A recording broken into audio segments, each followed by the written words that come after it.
Hi, this is Scott Garibay, and today we're going to talk about Andrew Yang and the battle in Seattle. All right, now what is the battle in Seattle? The battle in Seattle is one of my, hey, let's get nuts plans. So let's talk about let's get nuts plans. All right, so I was very fortunate to be a guest on Nerds for Yang. Tom goes into all those charts. It was one of the finest Yang experiences I've ever had. Next to shaking Andrew Yang's hand. That was really nice. All right. So, but he talked about, what can we do? What do we do to get there? Right. So one, I think Andrew Yang is executing perfect, right? He's doing everything he needs to do. I'm so happy with him. And I'm so thrilled with his performance, right? But one of the things that we have to deal with is, what if it's not enough? What if doing the right thing isn't enough to get there, right?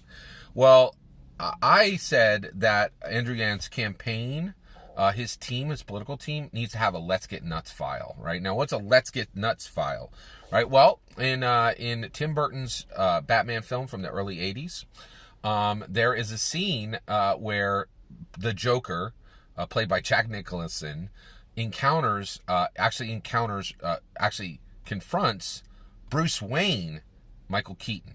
And Michael Keaton gives this line. He goes, "You want to get nuts? Let's get nuts," right? Like it's a classic scene, right? And so that's kind of where I'm like, okay, you want to get nuts? Let's get nuts. Like now, these let's get nuts plans should only be pulled out, right? When if what Andrew Yang is doing is not enough, if the people just refuse, if the mainstream media continues to try to black him out, if the people can't see him because of the forces that are arrayed against him, then we need to pull one of these out, right? Now, I've already talked about a few of these. Promising to buy Greenland, promising to get to, planning to get us to Mars. Having to sit down with J.K. Rowling. I've had a few let's get nuts plans, right? And all these should be sitting in a folder from Andrew Yang's team, and they're like, hey, we got to do something based on time, point in time. Maybe there's a lull. This is the time for a let's get nuts move, right? And so here's the next one, right? And I really think, like, I'm not saying he should do this tomorrow, but like if his team goes, man, we are not getting where we need to be, he might need to do one of these. All right. So, and actually, I think we're real close for this one. I think we could do this like this month. All right, I would do this probably 2 to 3 days after the debate if we don't get what we want from the debate. So what's the battle in Seattle? All right, so this is my idea. This is Andrew Yang and Pete Buttigieg having an American boxing match, American boxing style. Now, what? Like, I hear you. You're like, what? Why would they do that, right? There's a lot of reasons. This is a really good plan. It's fully formed. I'm going to bring it to you, all right? So what would it be? It would be a boxing match between Pete Buttigieg, an American boxing match, exactly like Muhammad Ali had with, like, the Thrilla in Manila. That's the style of boxing I'm talking about, right? And this would be the same thing. This would be an echo of the Thrilla in Manila, right? But it would happen in America. Of course, it would happen in Seattle. The only reason I'm picking Seattle is because it rhymes best. Battle in Seattle, right? Pete Buttigieg versus Andrew Yang, head-to-head, American boxing gloves on, American boxing style. Literally punching each other in the face, punching each other exactly like Mayfield, Holyfield, Holyfield, exactly like Muhammad Ali, exactly like Andy Ruiz, like real style American boxing, okay? All right, so they would go at it, right? Now, here's the framework. One, these guys aren't pros, so you gotta cut it down, right? 3 rounds, 1 minute each, okay? It would be judged by 3 celebrity judges that had been each trained for 1 hour by an actual boxing judge, okay, so that they could score, right? And whoever had the most points at the end would be the winner, unless one knocked out the other. Woo, boy, that could happen, right? Now, why would we do this? Well, there's a lot of good reasons. First and foremost, number one reason to do this would be for the environment. Both Andrew Yang and both Pete Buttigieg genuinely care about the environment. So here's how you could do this, right? So one, this would be done on a 3-day plan, okay? Andrew Yang would reach out to Pete Buttigieg and say, hey, I'm challenging you to a boxing match. Here's the deal. We already lined up four companies. Each one of these companies is going to buy one side of our shorts, and their company name will be on the side of our boxing shorts. Each one is paying $5 million. If you and I do this, if we have a 3-round, 1 minute each round bout, they will pay $20 million to the Environmental Defense Fund. That's you and I in 3 days' work getting $20 million for the Environmental Defense Fund. Every dime will go to that. We won't keep any of it, right? So that'd be the purest reason to do it. And that would make the entire thing worthwhile. And we owe that to our children of America to do that, right? So that would put a good shine on this entire thing, right? What is the second reason this should be done? And by the way, I'm talking like bang, bang, bang. Like, they would actually punch each other for 1 minute, for 3 rounds, for 1 minute each, right?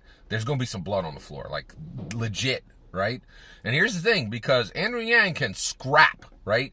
But Pete Buttigieg was an American soldier, right? This will be bloody, right? This will be brutal, bold, and brilliant, right? Now, why should they do this? Well, I already gave you number 1 reason. Number 2 reason is Muhammad Ali. I met Muhammad Ali. I was there within his presence, right? And basically I stood 5 feet away from him. He checked into a hotel I was the front desk manager for in the 90s, right? And I had a very professional demeanor with him, and I didn't shake his hand or anything like that. But I just being in his presence, I can tell you right now, he stands up to the legend, right? I think Muhammad Ali is the most respected American athlete in the history of American sports, period. He really changed, and again, he changed American culture, right? And he's a true hero, right? And so by doing this in the style of American boxing, exactly the way Muhammad Ali dedicated his life to making sure that everybody in the world knew that Americans were the best at American boxing, this would really honor him. It would honor our greatest American athlete, and I think that's important, right? And both Pete Buttigieg and Andrew Yang would be doing it. They would be honoring him. The next one is the ubiquitous camera. The third one is the ubiquitous camera. Basically, both Pete Buttigieg and Andrew Yang have really been given short shrift. They're having a hard time breaking out from the pack, right? This would break them out from the pack. This would allow them to control the media for weeks or months, right? The images that came out of this would be gold, absolute gold. It would say, hey, everybody else here, what are they doing for the environment? We're literally putting our blood, sweat, and tears on the line for the environment. And it would show that they really care about the environment, right?